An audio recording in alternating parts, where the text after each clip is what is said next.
Hey, Jeannine, welcome to the Leaders Lab. How are you? Doing well, Ken, and thank you for having me on the show.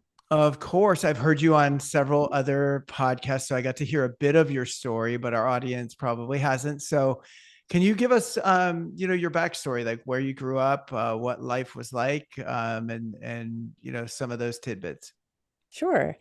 Well, I am the eldest of five. I was born into a family that my parents are meth addicts, and they Okay, still are. Every kind of abuse that you can imagine, I experienced. So, physical, mental, emotional, psychological, and sexual. And this went on up until I decided to run away from home at 15 years old. Now, to give you a little bit of perspective, I was a straight A student, destined for medical school, but there were no classes to help me with what was happening at home. And so, even though I think I was a sophomore. Yeah, I was a sophomore when I ran away from home. And so you might be thinking, okay, you only have a couple years left. Well, every day was an eternity at sure. home. And so I took a risk thinking, okay, if I run away from home, then essentially I could start a new life as best a 15-year-old girl could.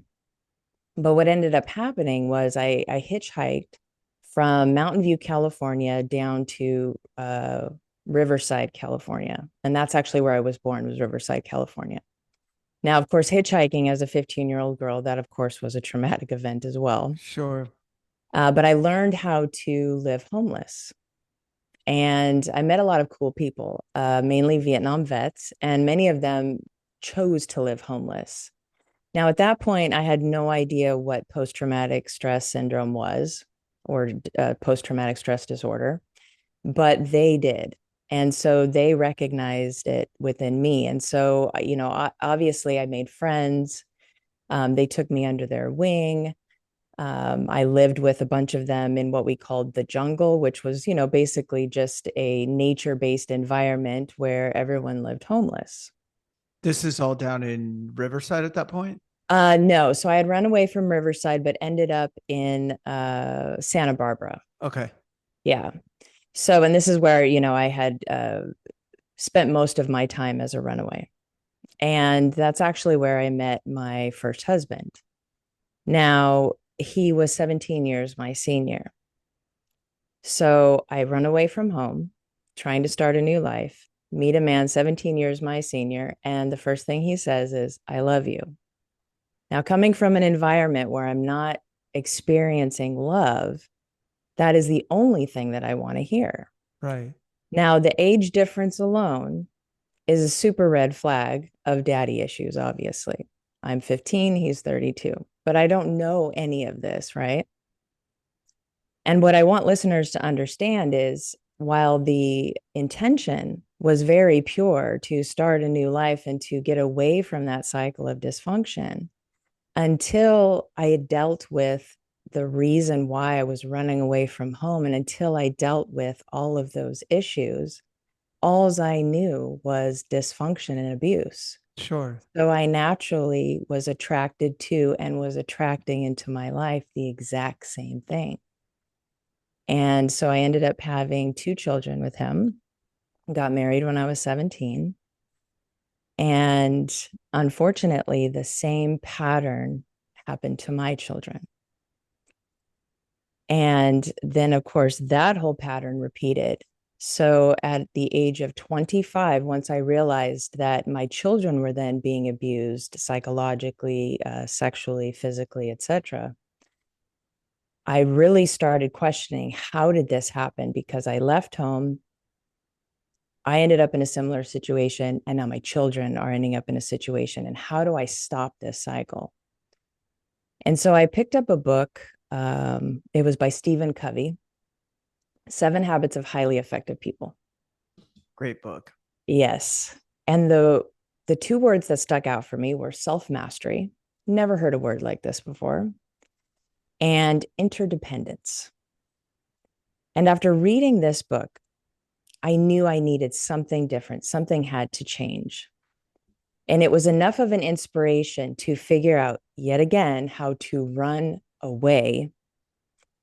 And it took 9 months of planning and role playing with my children, who at the time were 4 and 8. And my now ex-husband at the he figured out obviously that we were trying to leave, so he would make it to where I didn't have both children at the same time, and knowing that I wouldn't leave with just one of them. Sure. And now my grandparents at this point were in Riverside, and my grandparents, they lived about a mile away. And so I was slowly moving the necessities out when he was out of the house and taking them to their home. And the day finally came. I had quit my job once I realized that my children were in danger. I had quit my job. I was collecting unemployment. And there was enough removed from the children's room that it was pretty obvious that things were missing. And on that particular day, obviously the check had come on the same day every day. Well, that particular day it didn't come. Mm. And I needed that check because it was gas money. Now, here's the kicker. The place that we were going to go back to was my parents.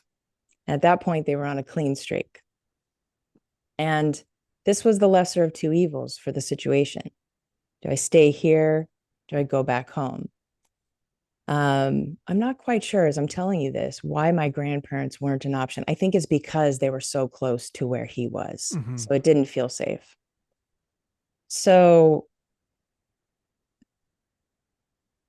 I ended up, my ex was a meth addict.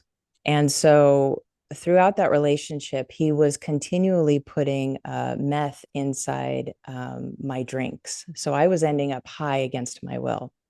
And this was actually how I learned meditation, because I didn't want to be high like that. Obviously, my parents, I grew up like that. So I knew that.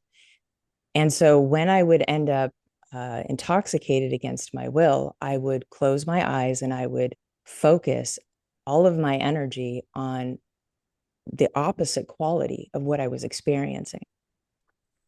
So on this particular night, because that check didn't come and I was waiting for it the next day, I consciously chose to get high with him to distract him from the fact that, all of these things were missing from the house.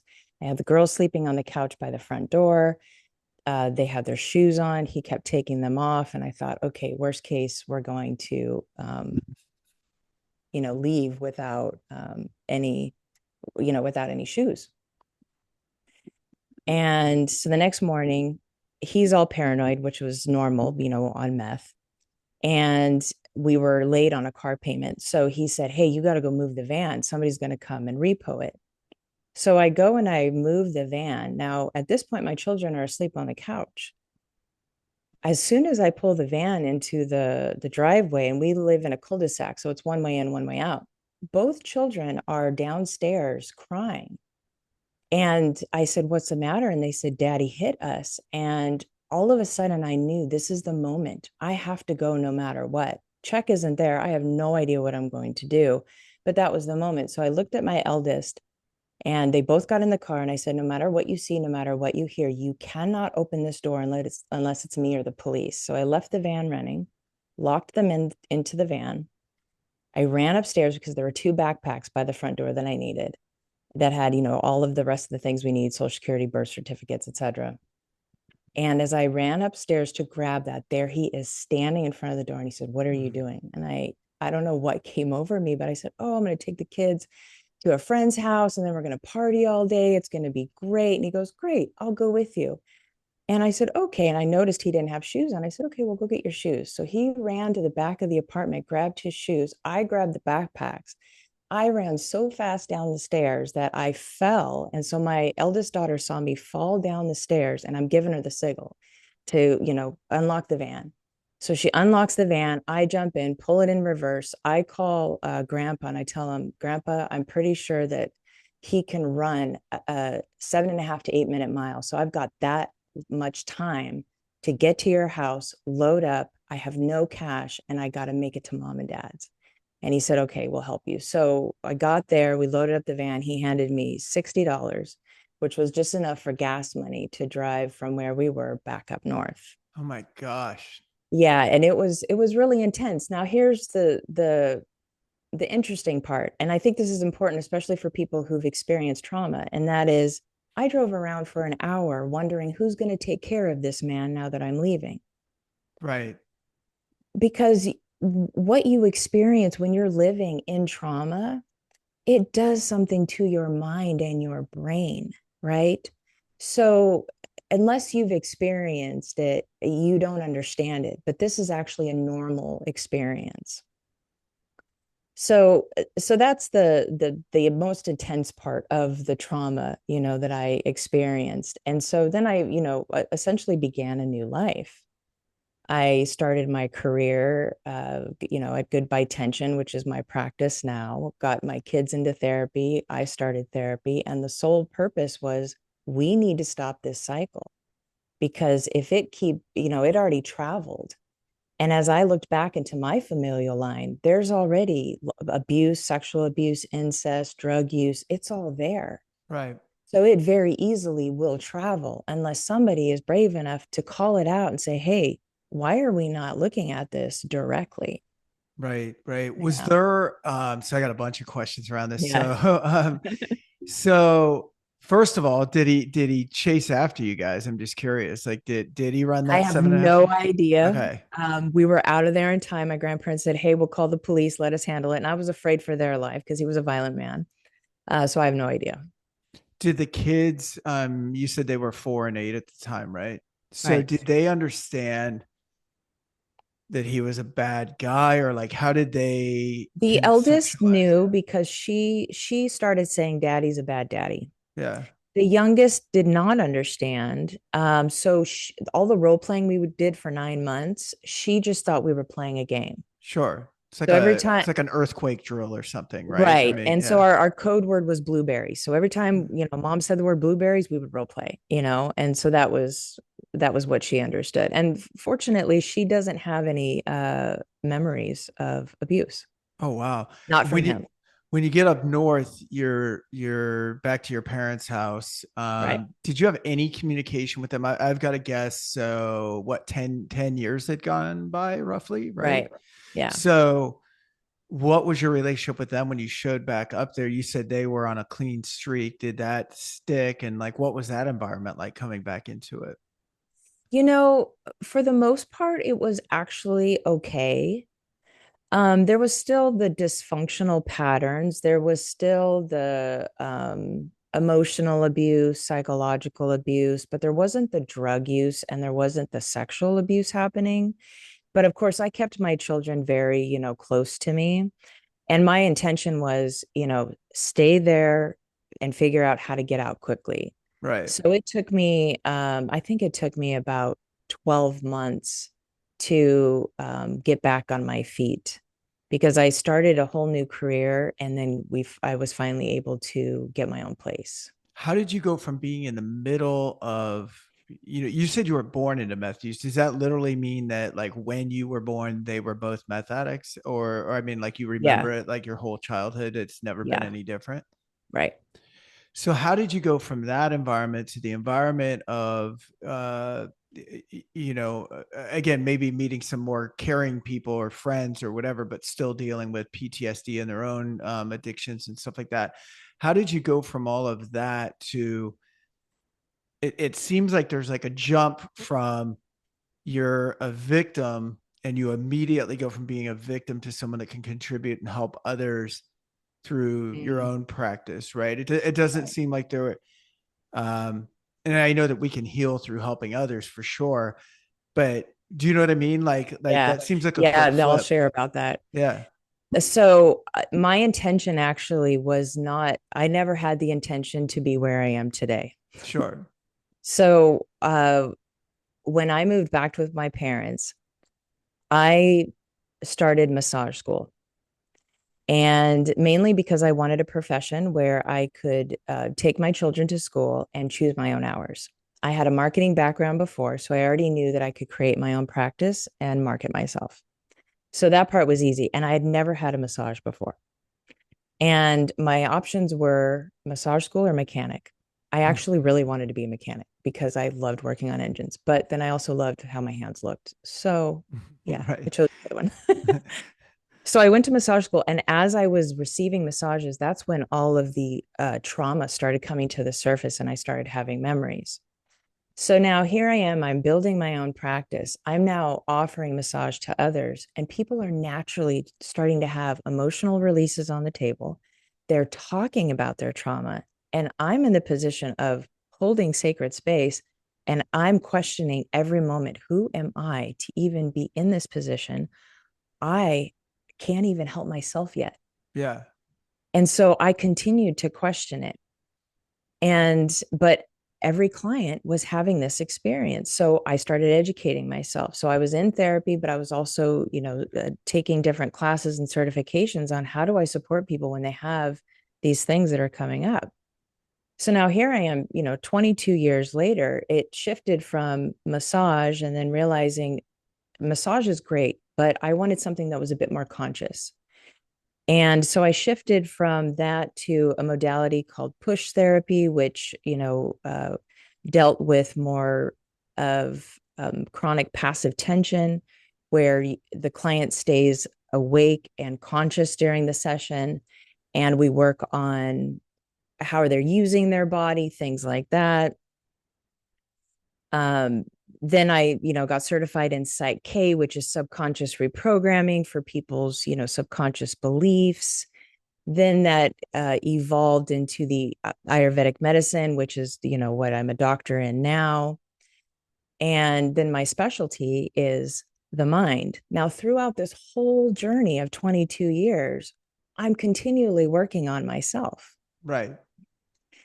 So, my experience is that I resisted being in this position for over a decade until finally people started saying, Jeannine, you create such a safe space for people and you're so vulnerable with your sharing of your own experience that people feel safe enough to tell you because you've been through so much that there's Right. nothing that you can hear that's going to scare people away. And so far, that's true. Right. So I don't misrepresent. I'm not a psychiatrist, I'm not a psychologist. So I did create a method that helps people digest their trauma. So I do promote that. At Ayurveda is the science of life. So it's all about lifestyle medicine, where we focus on, food, water, breath, perception, and a routine, which creates a nice, strong, stable environment as you're going through that healing. And then, of course, I wrote, my best-selling book, Abundance Beyond Trauma, where I talk about my own journey and then the method that I created of how I took myself through that, but also the modalities that helped me through that as well. Sure. So I that's often, how am where I am today. no, it makes sense because it's like a self, it's, I feel what like with a lot of really good teachers, it starts with a self discovery that then lends to gaining the knowledge from all that discovery and all that work, right? Which then Right. lends to like, okay, now it kind of makes sense to share it, or even people naturally coming to you to get it because you have it. Still curious. Did you ever hear from the ex after that, or was that it? Yeah, so when I moved in with mom and dad, I got an emergency restraining order. Surprisingly, he actually showed up to that. That actually surprised me. And a woman noticed his behavior in the courtroom, and she was somebody who specialized in women of domestic violence. And so she pulled me aside.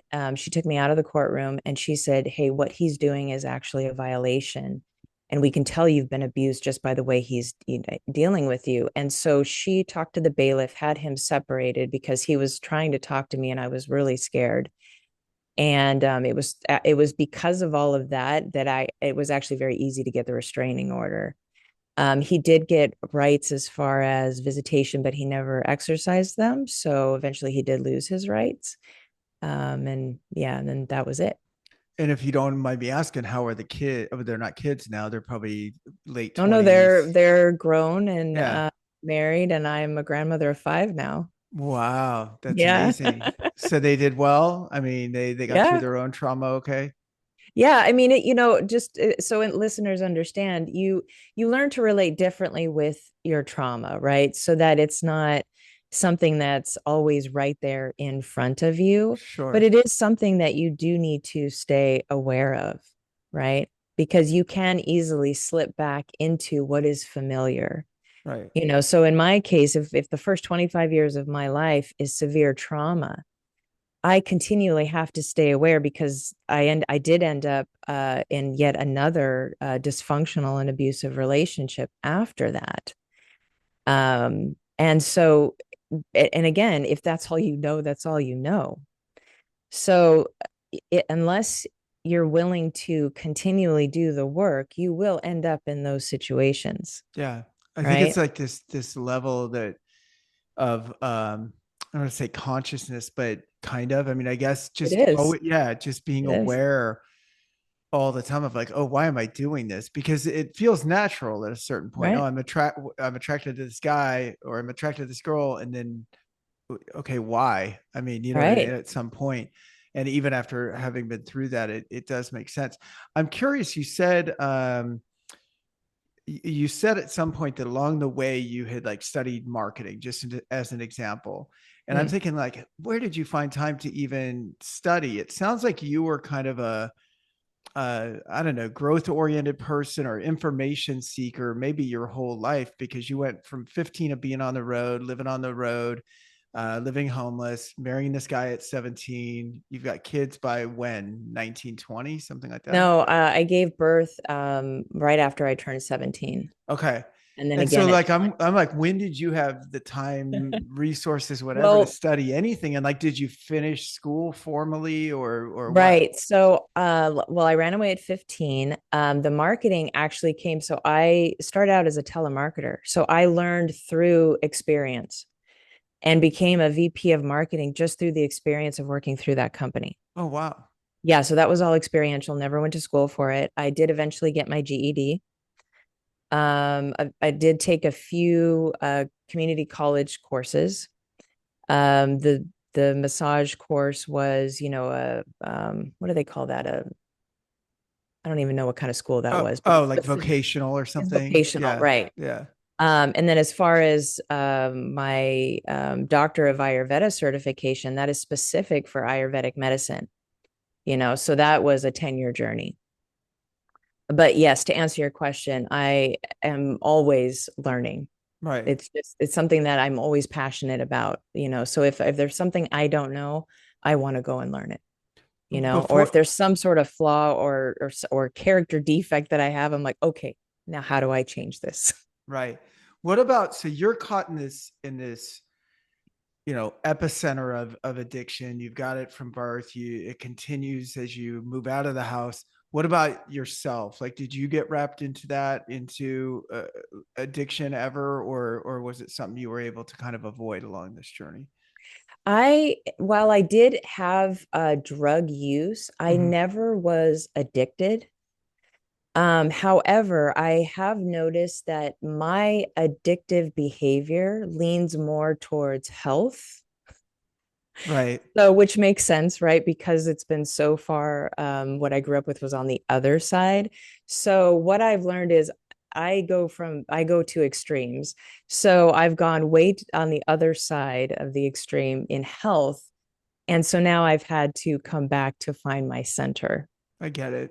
Yeah, I get it. I had trouble with alcohol and gave it up, and then that became it's always a focus on something, right? And right. I remember when I started running, it was like, well, I'm just running because it feels good. It's the right thing to do. I'll do it 3 times a week, and then pretty soon I'm clocking times and running marathons and like Right. charting stuff. And I almost created an app so that you could figure out your own. And not that that's bad, but it's like, am I just replacing something with something else, right? To avoid something that maybe is staring me right in the face, So Well, that's a really good point because I'm somebody who is always doing. yeah, And I'm currently in the phase of slowing down and just being. So I'm 46. I am living alone for the very first time in my entire life. And I feel like this is a very important process for my healing journey. So even though I'm dating somebody and have been for almost 2 years now, it is important that I have the total experience of what it's like to live alone. And it's pointing out how much of doing is happening and how Right. much I need to slow down and just be, Right. and I And think a not lot of take that care of comes someone from, else. Yeah. right. Yeah. Yeah. And because that's all I've known. Yeah. Go take care of, go do, go study, right? Go Right. achieve. Well, and I'm guessing codependency is something that's come up Oh, a lot. absolutely. Yeah. In this, Absolutely. got to take care of your parents. Then you got to take care of the guy. Then you got to take care Right. of the kids. Then, and Right. this is probably the first time where you've been like, okay, I'm just going to take care of myself for a while. And yes, I care about some other people, but my happiness isn't necessarily conditional upon their happiness. Right. Right. Yeah. And actually, yes, the living alone has brought up a lot of the codependency, which I'm so grateful for because now I can look at it directly and deal with my scared inner child who's like, oh my God, what do? We need somebody. And I had this beautiful experience just recently because I love living a nomadic life. And maybe that comes from having the experience of running away at such a young age. Sure. I actually think it comes from my grandparents because they used to take me camping. So I recently bought a tiny little Riverside Retro mini trailer. And so the first night was great. Second night, oh my gosh, my inner child was scared to death. Now, I live alone, but I live on a property where my best friend lives in the house on the property. Okay, so Sure. am I technically living alone? Okay. Right. So here I am in this, little trailer, and my inner child is like, "Oh my God, we're alone." And so I'm having this very visceral experience. And because of all the work I've done, I'm aware that I'm having the experience. So I'm sitting with it, knowing that there's a part of me that is really scared. Right. And I called up my boyfriend because he asked how I was doing. And I said, honestly, I'm an emotional wreck. So he calls and I can't remember all of what I told him, but it was what he told me. He said, love, this is the first time that you are so strong in doing it on your own and you don't have to depend on anybody and you're not used to it. You are stronger than you think. Be that. And that's exactly what I needed to hear. And so, there, like I said, there's just this continual journey of healing. Now, this all came about, like I said, my parents are still meth addicts. So just a couple of weeks ago, after 15 years of no contact, because they went back into that lifestyle, I actually had to face them directly. And my inner child actually had an experience where I protected her uh, while facing them, and she was no longer afraid. And that brought about a fearlessness that allowed me to finally purchase this trailer and do something that I've been so afraid of, but wanting to do. And so now this is the next phase of my healing journey. And I feel like this is probably going to, take me, throughout my life. I will continually be healing. Yeah, for sure. I mean, it may not be in your face every day, like you're saying. Like there's a Right. way to kind of go, okay, I've got that. But yeah, because it's a big part of your story, and it's also not all bad in a way, right? And that you wouldn't be the person you are today if you didn't go through the experiences that you went through. And as horrific as some of those experiences were, it's given you catalyst, springboard, capability, whatever, to help other people. Right. Yeah. And so talk about that. So as your practice has developed, you've written your book. I know it's sold a lot of copies. And like, what does your life look like now in terms of your practice in your work? What's a week in your life these days? Well, I offer sessions either in person in Los Gatos, California, or majority are online worldwide. Okay. And a majority of the work is dealing with any adverse life experience or trauma. And a lot of it is using the Abundance Beyond Trauma workbook that I created, as well as the adhere process. So the ADHERE process is an acronym for explore, discover, heal, integrate, and relate. And those are the 5 steps towards digesting that trauma or negative life experience. Now, you don't have to go back and relive the trauma. It is quite effective. That's actually what I wrote my dissertation on for my Ayurvedic doctor certificate. And that's a majority of the work that I do. And then I bring in the Ayurvedic medicine to create a stability within each, individual, because when you are loosening up all of these impressions, it will create an instability in the system, For obviously. sure. Yeah. And so it's important that we create a stability and a consistency with a routine, with proper diet, proper lifestyle, proper sleep, so that the mind, because the mind is essentially going under construction when you're doing this. Yeah. And then I spend a lot of time alone, just working on myself, because I am a very, very sensitive individual, which is what makes me very good at what I do. But it also means that I need a lot of time to recuperate. Mm-hmm. I spend a lot of time with my grandchildren, whether in person or on FaceTime, because some of them live out of state. And then, my partner and I, we go out camping often. And yeah. How old were you when you became a grandma? Because you said you're 46 now and you have 5. So were Oh, you in your yeah. So 30s? let's see. My eldest, he just turned 7 last week. So you were like So I was 39-ish. 39. Yeah. Yeah. Yep. We started young too. I have 3 grandkids, but Okay. yeah, but you beat me in terms of age as far as being young. My mother-in-law, I think, was probably 39, 40 when she became a grandma. Like our whole family got married, Yeah. 17, 18, that kind of thing. So Yep.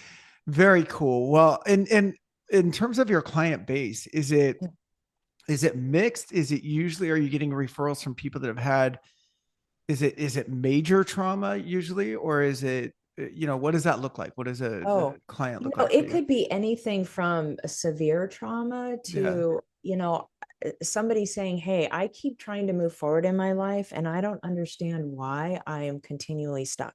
Right. And then when we use the adhere process, usually there's something that comes up. And it could be something from childhood that it just needs a little bit of attention, an aspect of yourself that's been disconnected, because that's what trauma does, whether you identify it as trauma or not, and it's all a matter of which word resonates for you, to be quite honest. Right. You don't have to identify as trauma, but there's a disconnect within your being. And the idea is to find that disconnected aspect, invite them into that, safe space, and have a conversation, figure out what is it that they need. But first they need to feel seen, heard, loved, and to feel safe. And once that happens, then you can offer them whatever the healing is. And it's quite empowering when you realize you can do all of this yourself because you have everything that you need. Yeah, I And heard then you once talking about that, the empowerment of understanding that everything you need to heal is actually, you've already got it, right? Right, You just need someone to help unlock it. right. And then once the healing happens, then you can integrate with that aspect of yourself. And then once integration happens, there's more of you online. And then you'll need time to relate with yourself and then with others. Do most people that are dealing with, first of all, PTSD for a minute, I'm prior military. I mean, I've heard the term a bunch. Is is PTSD, this might be a layman's question or a stupid question, but is it sort of like suppressed trauma in a way? I mean, I know that it's triggered, right? It's triggered and then the trauma's back, but what's the difference? What's the true definition, I guess, of PTSD? Well, trying to decide how I want to answer this. Yeah, and it doesn't need to be the Webster's thing. I guess I Yeah, just no, mean no, like I'm not your gonna. thought Yeah, I'm on not it. gonna Yeah. use the Webster's dictionary. So, from my perspective, once the traumatic incident happens, you've got options, right? The first thing that happens is, okay, it's too traumatic. I can't handle it. Therefore, the split happens, the disconnect. You compartmentalize, you disconnect or disassociate in order to function and get through, right? Sure. So being that you are ex-military, my partner is also ex-Marine, so he also has PTSD. And so there is that happens. There's that split in order to get through whatever war situation that you were in. But what nobody comes back and talks about is, wait a minute, now what happens to that disconnected aspect, right? Because you just keep charging on, march forward, right? Right. So if you keep marching forward, that disconnected aspect is staying in that time, that trauma trigger time loop experience is what I call it. So it's staying there and it's stuck. And every time something else happens, whether it's a memory of it or a smell, like it could be smoke, right? Sure. Especially if you were in war. It could be a look somebody gave you, whatever the triggering thing is, that's when that aspect comes forward and then starts having the relived experience. Right. That's when the trigger is happening. So yes, to answer your question, it is suppressed. Now, how could we change that? The moment the trauma has happened, the help needs to happen right then and there, Sure. right? Sure. So I'm trying to remember what was happening. Something recent. Oh, actually, no, it was dealing with my mother. So I have a lot of obviously trauma from my parents. And my partner was watching me process in real time the experience that I was having.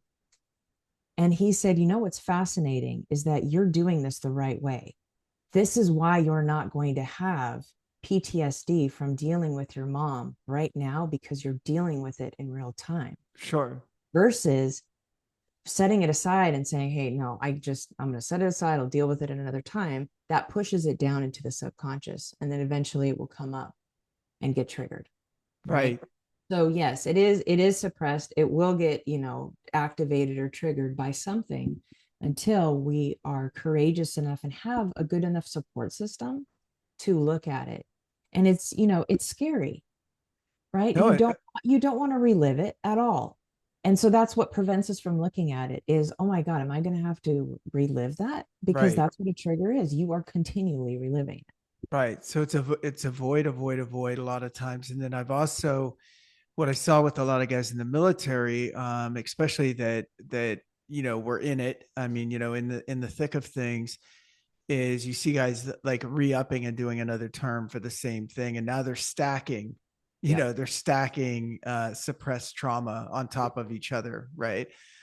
Which just makes it a bigger mess that is either going to be cleaned up or not cleaned up at some point, right? Yeah. Exactly.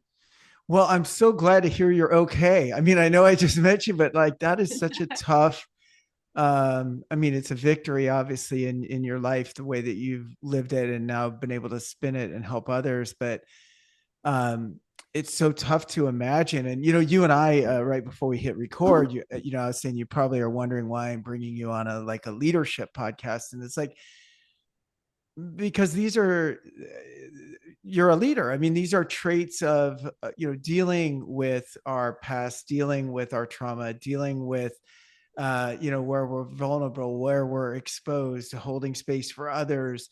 um maybe you didn't have to be born into a meth addict parents to understand that, looking at all of our situations and ourselves in the mirror and dealing with stuff, right? And how important it is. And that you're like the second or third guest that I've had in the last probably 2 months where I didn't even know all their backstories until they got on here, but just grew up with these amazing, sometimes insurmountable in your mind, like circumstances, and they pushed through and they persevered anyway. And I really do think it helps so many people just to hear the stories, even if they're not dealing with trauma, to put their things a little bit in context, right? And realize that, um, that there's people out there like yourself that can be an inspiration to them. So thank you so much for sharing.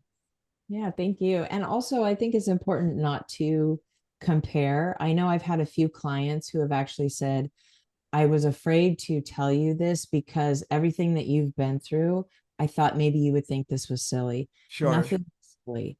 Whatever is affecting you, it's a big deal when it's affecting you. Yeah. So don't be afraid to bring up something to anybody that you feel safe enough to talk to them about. No, I The absolutely first agree. step is that's the subtitle of my book, The Courage for Change and Commitment to Yourself. That is the only way that you will create that abundance to move beyond that trauma. Yeah, you got to get in and do the work for Yeah, sure. And no, that's amazing. Well, thanks. It's been great to meet you. And lovely to hear that your family's doing well. And thank you're you. like the youngest grandmother of five I've ever met. I'm sure you hear that on every single I do. podcast you go on. Yeah. Oh, well, because you are. I mean, who has five grandkids at 46 other than you, you know? So anyway, thanks so much. And hopefully our paths will cross again. Yes, sounds good. Thank you, Ken. You got it.